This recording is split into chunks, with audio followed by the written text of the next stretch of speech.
+1 class के economics में जो हमारा चैप्टर चल रहा था उसका नाम है आंकड़ों का संकलन। और हम बात कर चुके हैं प्राथमिक आंकड़ों के बारे में, द्वितीयक आंकड़े क्या होते हैं, इनके स्रोत, कहाँ से हमें ये आंकड़े प्राप्त होते हैं। और हमने जो लास्ट टाइम बात की थी वो थी प्राथमिक आंकड़ों के संकलन की विधियां, यानी कि जो प्राइमरी डेटा था उसको कहाँ से हम कलेक्ट करते हैं, कौन कौन से मेथड्स हैं। तो 4 मेन मेथड्स थे: प्रत्यक्ष व्यक्तिगत अनुसंधान, अप्रत्यक्ष मौखिक अनुसंधान, स्थानीय स्रोतों से सूचना प्राप्ति, प्रश्नावली के माध्यम से सूचना संग्रह। अब हम इनको एक एक करके डिटेल में पढ़ेंगे कि ये सब क्या होते हैं। इतनी मैं आशा करता हूं कि आप अब तक जान चुके होंगे कि आंकड़े क्या होते हैं, फिर आंकड़ों के बाद प्राथमिक और द्वितीयक आंकड़ों में क्या फर्क है, संकलन यानी कि आंकड़ों को इकट्ठा करना क्या होता है। इसके बाद ही ये चीजें हम समझ पाएंगे। तो आइए आगे चलते हैं। तो जो पहली विधि है प्रत्यक्ष व्यक्तिगत अनुसंधान, डायरेक्ट पर्सनल इन्वेस्टिगेशन। तो इस विधि के अंदर जो अनुसंधान करता है, इन्वेस्टिगेटर या इसको हम रिसर्चर भी बोलते हैं, अर्थात वह व्यक्ति जो आंकड़े इकट्ठा करना चाहता है किसी उद्देश्य के लिए, उसको कोई काम है, उसके लिए वो आंकड़े इकट्ठा करना चाहता है, डेटा कलेक्ट करना चाहता है, उस व्यक्ति को हम बोलते हैं अनुसंधानकर्ता, इन्वेस्टिगेटर या रिसर्चर। जब वो खुद जाकर सूचना देने वालों से मिलता है, सूचना देने वाले कौन? जिनसे हमें डेटा लेना है, जिनसे हमें कुछ पूछना है। सूचना कुछ भी हो सकती है। मान लीजिए कि मैं आता हूं आपके घर पर, मुझे कुछ सूचना चाहिए कि आपको स्कूल का काम मिलता है या नहीं मिलता, कौन कौन देता है, किस सब्जेक्ट का है। तो ये मुझे सूचनाएं चाहिए। तो मैं क्या हो गया? मैं हूं अनुसंधानकर्ता। आप वो व्यक्ति है जिससे मुझे सूचना लेनी है। तो जब मैं खुद आकर आपसे मिलता हूं तो ये विधि होती है प्रत्यक्ष व्यक्तिगत अनुसंधान। डायरेक्ट यानी कि खुद, और पर्सनल, दोनों तरफ से मैं खुद सामने आता हूं सूचना देने वाले के। तो उस विधि को हम बोलते हैं प्रत्यक्ष व्यक्तिगत अनुसंधान। अब इस विधि के अंदर क्या होता है कि मैं अगर आपके घर आता हूं तो मुझे आपके रीति रिवाजों का, रहन सहन का, बोली का, जो भाषा आप प्रयोग करते हैं, इन सब का मुझे पता होना चाहिए। अब आपको एक उदाहरण देता हूं। मैं थोड़े दिन पहले ही गांव में गया था, तो एक ओल्ड लेडी, बुजुर्ग महिला मुझे मिली, जिनसे मैंने पूछा, उन्होंने मुझसे क्या करने आए हो? तो मैंने कहा कि हम तो स्कूल से आए हैं और स्कूल में जो बच्चे पढ़ते हैं हमारे, उनके काम चेक करना है, ऐसा कुछ मैंने कहा। तो उन्होंने मुझे पंजाबी में कुछ बोला, बहुत ज़्यादा ठेठ पंजाबी थी। मैं थोड़ी बहुत तो समझ लेता हूँ, लेकिन वो पंजाबी मुझे समझ नहीं आई। तो मुझे सारी भाषा का ज्ञान होना चाहिए अगर मुझे सूचना लेनी है तो मैं उनकी सारी बात नहीं समझ पाया। तो जब ये विधि हम प्रयोग करते हैं तो अनुसंधानकर्ता को वहाँ जहाँ उसे सूचना प्राप्त करनी है, वहाँ की भाषा, रीति रिवाज और रहन सहन के बारे में ज्ञान होना चाहिए। तो इस विधि को हम बोलते हैं प्रत्यक्ष व्यक्तिगत अनुसंधान। हम जितनी भी विधियां पढ़ेंगे, 4 विधियां हमने देखी, तो हम सबसे पहले उसकी डेफिनेशन की वो होती क्या है वो पढ़ेंगे। दूसरे नंबर पर उसकी उपयुक्तता यानी कि सुटेबिलिटी, कैसे आंकड़ों के लिए वो अच्छी रहेगी, ठीक रहेगी। तीसरे नंबर पर हम पढ़ेंगे उसकी मेरिट्स यानी कि गुण, उस विधि के क्या गुण हैं, क्या अच्छी बातें हैं। फोर्थ नंबर पर, चौथे नंबर पर हम पढ़ेंगे उसकी डीमेरिट्स यानी कि उसके अवगुण, उसके अंदर क्या क्या कमियां हैं। हर एक विधि के लिए हम ये 4 चीजें पढ़ेंगे। तो आपको ध्यान रखना, पहले हम उसकी डेफिनेशन करेंगे, फिर वो कहाँ पे सुटेबल है, किन परिस्थितियों में हमें उसका उपयोग करना चाहिए वो पढ़ेंगे, फिर उसके गुण पढ़ेंगे और उसके बाद उसके अवगुण पढ़ेंगे। 4 विधियां हैं, चारों विधियों के लिए हम ये काम करेंगे। तो हमें पता चल गया कि प्रत्यक्ष व्यक्तिगत अनुसंधान क्या होता है। जब व्यक्ति खुद जाकर सूचना देने वाले से मिलता है, उससे प्रश्न पूछता है और उससे उत्तर प्राप्त करता है। अर्थात उत्तर प्राप्त करने का मतलब क्या है कि आंकड़े इकट्ठे करता है। इसी चीज को हम आंकड़े इकट्ठा इकट्ठे करना या कलेक्ट करना बोलते हैं। अब बात आती है उपयुक्तता यानी कि सुटेबिलिटी, मतलब किस प्रकार के अनुसंधान, किस प्रकार की रिसर्च के लिए ये विधि अच्छी रहेगी। तो सबसे है सीमित क्षेत्र यानी कि लिमिटेड एरिया।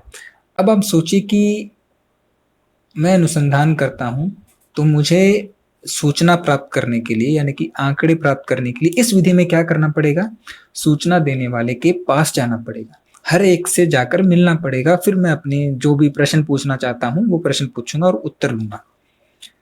बात क्या है, जिससे भी पूछना है उसके पास मैं जाऊंगा।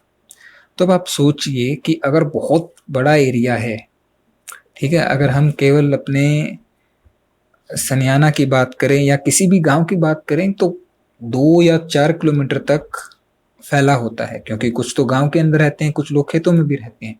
अब हर एक के पास पर्सनली जाना कितना टाइम लेगा, कितना खर्चीला होगा, तो बहुत ज़्यादा एरिया के ऊपर ये सूटेबल नहीं है। जब अपने को थोड़ी सी जगह पर काम करना है तो ऐसे अनुसंधान के लिए ये जो विधि है वो उपयुक्त है। दूसरा है शुद्धता पर जोर, जहां पर एक्यूरेसी बहुत ज़्यादा रिक्वायर्ड होती है। अब आपने काम दे दिया किसी को, भाई जाओ और गांव में पूछ के आओ कि किस किस को काम मिलता है, किस किस को नहीं मिलता, कितना मिलता है। तो आप जिसको भेजोगे हो सकता है वो सारी बातें ना पूछ पाए जो आप पूछना चाहते थे, या वो उतने मन से काम ना कर पाए, या उसको कोई भी कारण से जो डेटा आपको मिलता है, जो आंकड़े आपको मिलते हैं, उनमें कुछ ना कुछ कमी रह जाए। तो जब आप शुद्धता चाहते हैं, आप चाहते हैं कि मुझे बिल्कुल अच्छे आंकड़े मिले, शुद्ध मिले, कोई गलती ना हो, तो आप खुद जाना चाहेंगे। तो वहां पर यह विधि उपयुक्त है, जहां पर आपको एक्यूरेसी चाहिए, आप चाहते हैं कि कोई गलती ना हो। तो जब आप जाएंगे, क्योंकि उद्देश्य भी आपका है, अनुसंधान भी आपका है, तो आप अपने हिसाब से, अपने तरीके से प्रश्न पूछ पाएंगे। तीसरा है मौलिकता। आप चाहते हैं कि आंकड़े वही हो जो आप चाहते हैं, कहीं से कॉपी ना की गई हो। जैसे मैं बताता हूं, मैं आपके पास आया, आपसे पूछ लिया और पूछ लिया भैया तुम्हारे आसपास कौन कौन और स्टूडेंट्स रहते हैं जो साथ पढ़ते हैं, उनको भी काम मिलता है, मैंने आपसे ही पूछ लिया। तो कुछ मौलिकता खत्म हो जाती है, क्योंकि मैं उनके पास गया नहीं और उन्हीं से पूछ लिया, उनके बारे में आपसे ही पूछ लिया। तो ऐसी विधि जहां पर ऐसा अनुसंधान जिसके अंदर हमें ओरिजिनलिटी चाहिए, ओरिजिनल डाटा चाहिए, उसके लिए ये विधि उपयुक्त है। उसके बाद आती है गोपनीयता। अब हम चाहते हैं कि जो हम अनुसंधान कर रहे हैं उसके बारे में किसी को ना पता चले, या जो सूचना हमें मिल रही है वो सूचना भी किसी को ना पता चले। तो उसके लिए ये विधि बिल्कुल अच्छी है, क्योंकि हम सूचना देने वाले से सीधे मिलते हैं, उसने जो बताया वो हमारे पास सुरक्षित है, हमने जो पूछा वो उसके पास सुरक्षित है। तो हम उसको बोल सकते हैं भाई ये बातें किसी को बतानी है, नहीं बतानी है, किसी और को पता नहीं चलेगी। तो जहां पर सीक्रेसी रिक्वायर्ड है वहां पे ये विधि उपयुक्त है। इसके अलावा जहां सूचना देने वालों से सीधा संपर्क करना ही जरूरी हो, वहां पर यह विधि उपयुक्त है। जैसे मैं अभी आऊं ये होमवर्क पूछने के लिए, आप मुझे ना मिलो, आपके मम्मी मिले, आपके पापा मिले, तो मुझे वो सारी जानकारी नहीं मिल पाएगी जो आप मुझे दे सकते हो।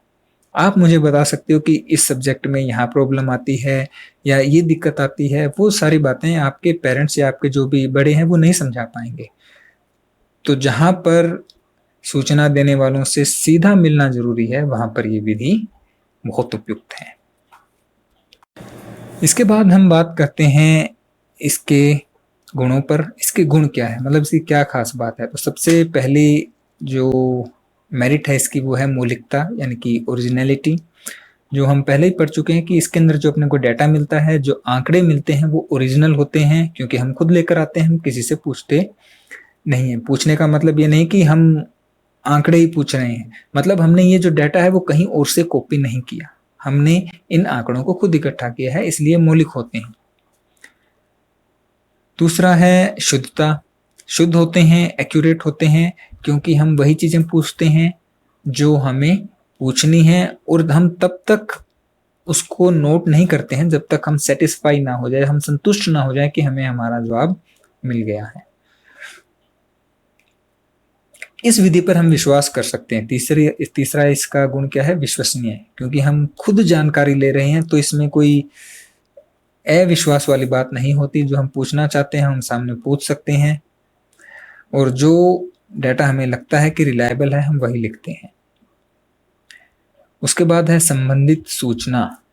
कई बार ऐसा होता है कि अनुसंधान करने वाला कुछ पूछने गया, लेकिन उसके मन में कुछ है कि और सूचनाएं भी मिल जाए।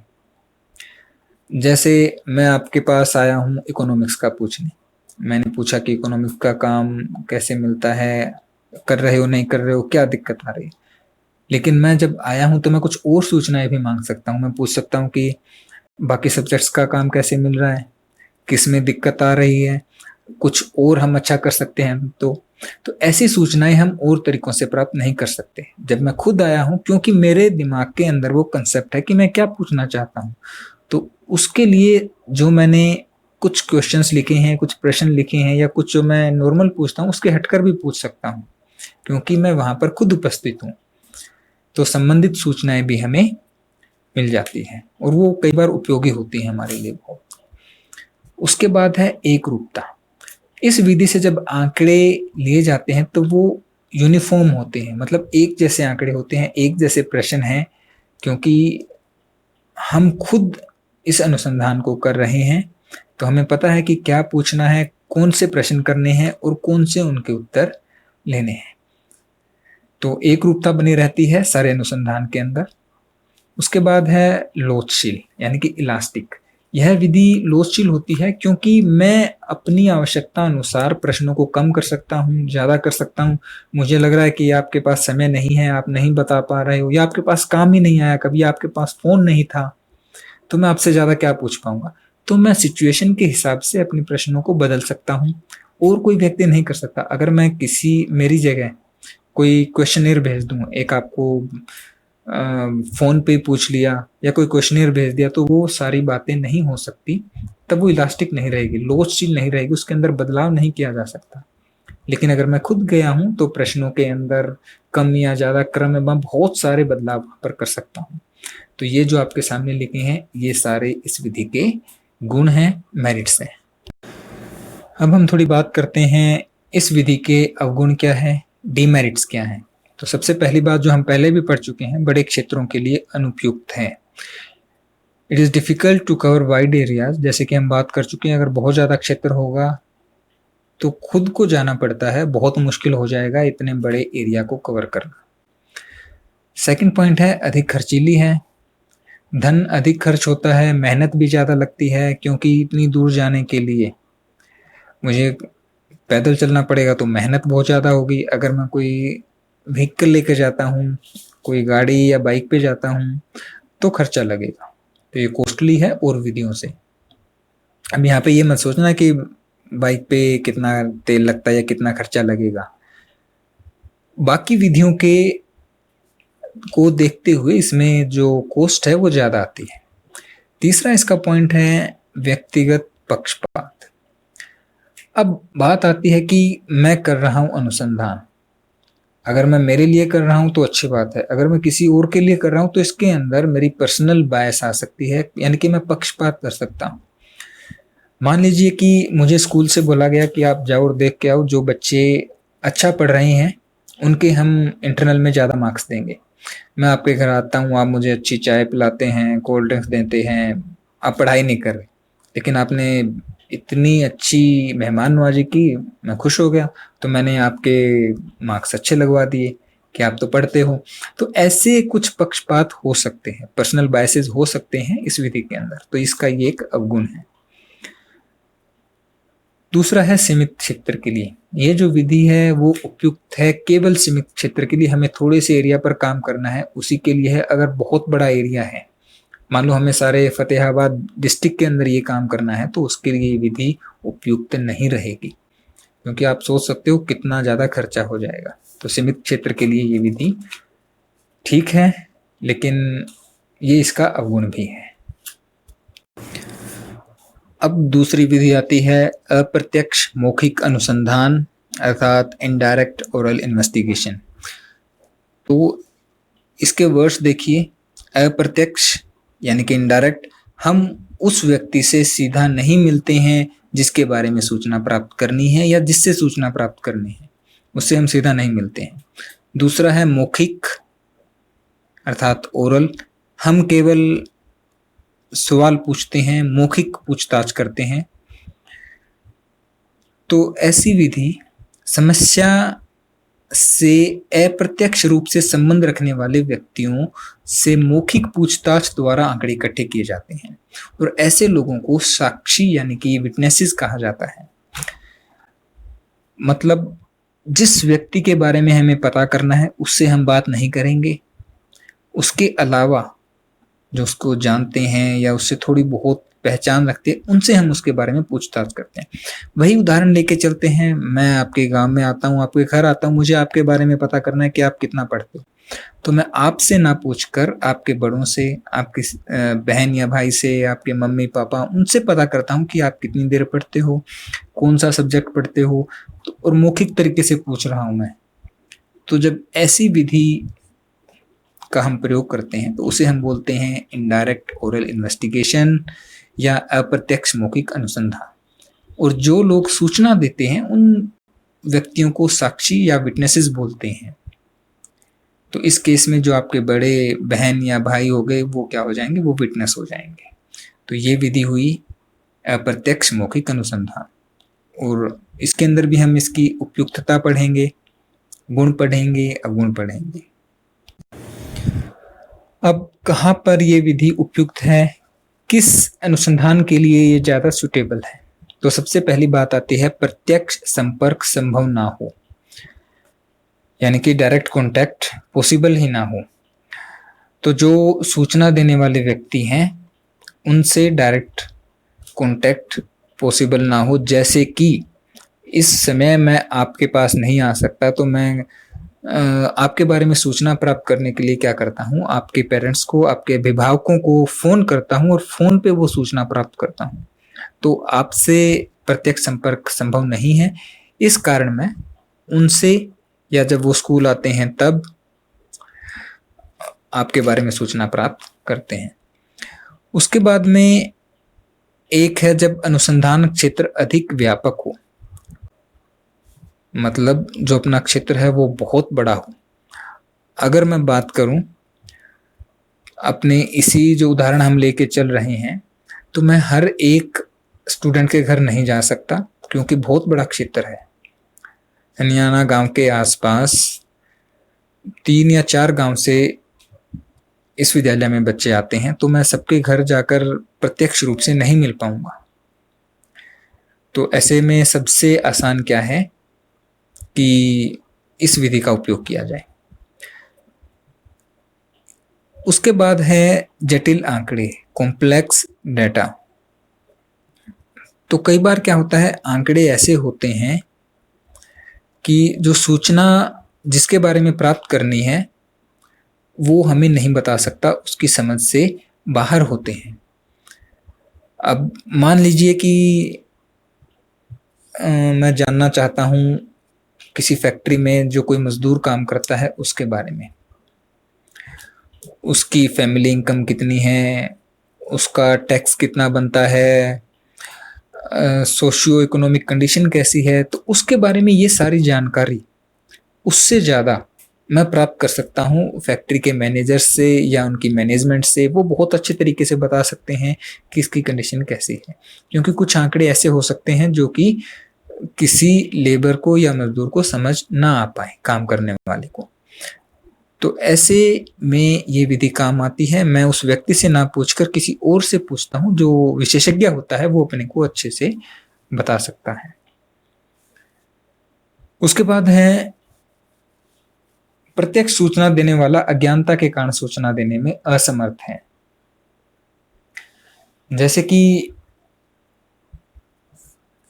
आपके घर कई बार आते हैं, कोई मान लो सरकार की तरफ से कोई व्यक्ति आ गया, वो पूछने लग गया कि आप कितना कमाते हो, आपका आधार नंबर, लेकिन आपको थोड़ी शंका हो जाती है मन में कि ये क्यों आया है, इतने रिकॉर्ड क्यों ले रहा है। तो कोई आपका जान पहचान वाला जो कि इन बातों को समझता है वो आपकी तरफ से ये आंकड़े दे सकता है। और ऐसा बहुत बार होता है कि हम कुछ बताना नहीं चाहते, सिंपल सी बात होती है। ये बहुत अच्छा उदाहरण नहीं है, लेकिन फिर भी एक समझने के लिए कि कई बार हम वो चीज़ें नहीं बता पाते, तो किसी ऐसे व्यक्ति से पूछ लेना जो उसके बारे में जानता हो, वो ज़्यादा ठीक रहता है। तो ये हमारी इस विधि की उपयुक्तता है कि क्षेत्र बड़ा हो, आंकड़े जटिल हो और प्रत्यक्ष जो संपर्क है वो संभव ना हो, तब हम इस विधि का उपयोग करते हैं। एक बात देखना आप, जब हम इसके गुण पढ़ते हैं, अवगुण पढ़ते हैं और जो उपयुक्तता पढ़ते हैं, उनमें कई चीजें ओवरलैपिंग है। सेम चीज दोनों में आती है लेकिन उनका कारण थोड़ा अलग अलग हो जाता है। तो अब हम इसके गुण पढ़ते हैं। मेरिट्स क्या क्या है? सबसे पहले विस्तृत क्षेत्र। जब हमारे पास एरिया है, बहुत वाइड है, वाइड कवरेज है हमारे अनुसंधान की, तो हम इस विधि का प्रयोग करेंगे। ये विधि कम खर्चीली है। कम खर्चीली क्यों है? मान लीजिए मुझे एक फैक्ट्री के अंदर काम करने वाले मजदूरों के बारे में पता करना है, तो मैं उनके मैनेजर से मिलूंगा या फैक्ट्री में किसी एक या दो बंदों से मिलूंगा। वो मुझे सब मजदूरों के बारे में जो भी इंफॉर्मेशन, जो भी सूचना मुझे चाहिए वो दे देगा। मुझे सबसे मिलना नहीं पड़ा, किसी एक से मिलकर ही काम चल गया। इस कारण इसके अंदर खर्चा कम होता है। उसके बाद है विशेषज्ञों की सम्मति, एक्सपर्ट ओपिनियन। इस विधि में विशेषज्ञों की राय तथा सुझाव प्राप्त हो सकते हैं, क्योंकि जब मैं मान लीजिए किसी फैक्ट्री में गया, वहां के मजदूरों के बारे में मैंने बात की, तो वो एक विशेषज्ञ है जो उनको बहुत अच्छे से जानता है, उनकी स्थिति को बहुत अच्छे से समझता है। अब मान लीजिए आपके पेरेंट्स आए स्कूल में और वो जानना चाहते हैं कि आप पढ़ाई में कैसे हैं, कितना पढ़ते हैं, ऐसी, तो वो चीजें आपसे ज्यादा आपके टीचर बहुत अच्छे से बता सकते हैं, क्योंकि वो चीजों को समझते हैं। हो सकता है आपके किसी सब्जेक्ट्स में मार्क्स कम आए हों, लेकिन आपके टीचर को पता है कि मार्क्स कम किसी और रीजन से आए हैं, आप उस सब्जेक्ट के अंदर बहुत अच्छे भी हो सकते हो। तो विशेषज्ञों की सम्मति इस विधि के अंदर होती है, क्योंकि जो सूचनाएं प्राप्त करने हम जाते हैं वो हम विशेषज्ञों से प्राप्त करते हैं, उन्हें कुछ समझ होती है, तो वो एक्सपर्ट ओपिनियन होते हैं। उसके बाद बात आती है निष्पक्षता की, फ्री फ्रॉम बायस। अब हम जाते हैं किसी फैक्ट्री के अंदर, उनके मैनेजर से पता करते हैं मजदूरों के बारे में, तो इसके अंदर जो बायसनेस है, मेरी बायसनेस है, वो नहीं आएगी। क्यों नहीं आएगी? क्योंकि जैसा जैसा वो मैनेजर बताएगा मैं लिख लूंगा। मैं किसी मजदूर से नहीं मिला, ठीक है। आपके पापा मम्मी स्कूल में आए आपके बारे में पूछने के लिए, उन्होंने आपके टीचर से पूछा, तो आपका जो टीचर बताएगा वो आपके पेरेंट्स मान लेंगे। वो अपनी, मान लीजिए कि आप उनको बहुत अच्छे लगते हैं, आपके पेरेंट्स को आप बहुत अच्छे लगते हैं, लेकिन आपके टीचर कहते हैं भाई ये इंग्लिश के अंदर अच्छा नहीं पढ़ रही है, तो वहां पर वो अपनी जो बायसनेस है वो नहीं दिखाएंगे। वो ऐसा नहीं करेंगे कि आप उनको अच्छे लगते हैं तो वो कहते हैं भाई ना ना इंग्लिश में भी अच्छी है, तो ऐसा नहीं होगा। तो यहाँ पे निष्पक्षता ज्यादा है उस विधि से, क्योंकि जो सूचना प्राप्त करने वाला है वो सूचना किसी और से प्राप्त कर रहा है और वो भी एक विशेषज्ञ है, तो बायसनेस इसके अंदर नहीं होती। अब इसके कुछ अवगुण हैं, डीमेरिट्स हैं। सबसे पहले बात आती है शुद्धता की कमी, लेस एक्यूरेट है। शुद्धता की कमी क्यों है? क्योंकि जिसके बारे में सूचना चाहिए, जिससे सूचना चाहिए, हम डायरेक्ट उससे नहीं मिलते हैं, हम किसी और से बात करते हैं। तो हो सकता है कि हमें सारी जो सूचनाएं हैं, सारे जो आंकड़े हैं वो सही प्राप्त ना हो, ठीक है। क्योंकि आपकी पढ़ाई के बारे में अगर मैं आपसे पूछूंगा तो आप मुझे बहुत अच्छे से बता पाएंगे, लेकिन मैं आपके पेरेंट्स से पूछूंगा तो वो तो यही बोलते हैं कि हाँ भी सारा दिन पढ़ते हैं। लेकिन जब मैं आपसे पूछूंगा कि क्या पढ़ते हो, क्या करते हो, तो मुझे ज्यादा एक्यूरेट आंकड़े मिल सकते हैं। तो इस विधि के अंदर शुद्धता की कमी होती है। अब बात आती है पक्षपात। इसके अंदर पक्षपात भी हो सकता है। अब आप पूछोगे कि पिछली स्लाइड में तो गुण में बताया था कि ये निष्पक्ष है, इसके अंदर पक्षपात नहीं हो सकता। अब अवगुण में पक्षपात क्यों आ गया, ये बायस्ड क्यों है? क्योंकि ये जो पक्षपात है ये सूचना देने वाले की तरफ से हो सकता है। अब आपके पेरेंट्स आते हैं मेरे पास या आपके टीचर के पास और पूछते हैं आपके बारे में। आप क्लास में अपने टीचर के फेवरेट हो, तो अगर आप किसी चीज में कम भी करते हो तो हो सकता है आप टीचर आपके बारे में अच्छा बता दें। या आप क्लास में बहुत ज्यादा शरारतें करते हो, आप पढ़ने में अच्छे हो, फिर भी आपके टीचर हो सकता है बोल दे नहीं भी ये तो नहीं पढ़ता बच्चा। तो पक्षपात हो सकता है सूचना देने वाले के कारण। जो हमने गुण में पढ़ा था, निष्पक्ष क्यों है? अनुसंधानकर्ता के हिसाब से निष्पक्ष है क्योंकि वो इसमें अपनी राय नहीं बना सकता। पक्षपात कौन करेगा? सूचना देने वाला, यानी कि जो विटनेस है, जो साक्षी है, वो पक्षपात कर सकते हैं। निष्पक्ष कौन है? अब अनुसंधानकर्ता। उसके बाद बात आती है गलत परिणाम। इसके अंदर कुछ रॉन्ग कंक्लूजन्स भी आ सकते हैं, गलत परिणाम आ सकते हैं, क्योंकि जो साक्ष्य देने वाले हैं वो लापरवाही कर सकते हैं, पक्षपात हो सकता है, अज्ञानता हो सकती है, किसी भी कारण से आंकड़े अच्छे ना मिले तो जो हम परिणाम निकालना चाहते थे वो गलत भी हो सकता है। तो ये सब हमने पढ़े इस विधि के गुण, अवगुण और इसकी उपयुक्तता। इसके बाद थोड़ा सा मूल्यांकन है, आप देख लीजिएगा। प्रत्यक्ष व्यक्तिगत अनुसंधान और अप्रत्यक्ष मौखिक अनुसंधान, जो दो विधियां हमने पढ़ी, इनके अंदर मुख्यतः अंतर क्या क्या है? अगर आप वीडियो को एक बार देखेंगे, जो स्लाइड्स देखेंगे, आपको पता चल जाएगा कि क्या क्या अंतर है। इस चैप्टर का तीसरा पार्ट हम नेक्स्ट वीडियो में करेंगे। थोड़ा थोड़ा करके चलेंगे क्योंकि बहुत ज्यादा लंबा एक साथ पढ़ा नहीं जाएगा। धन्यवाद।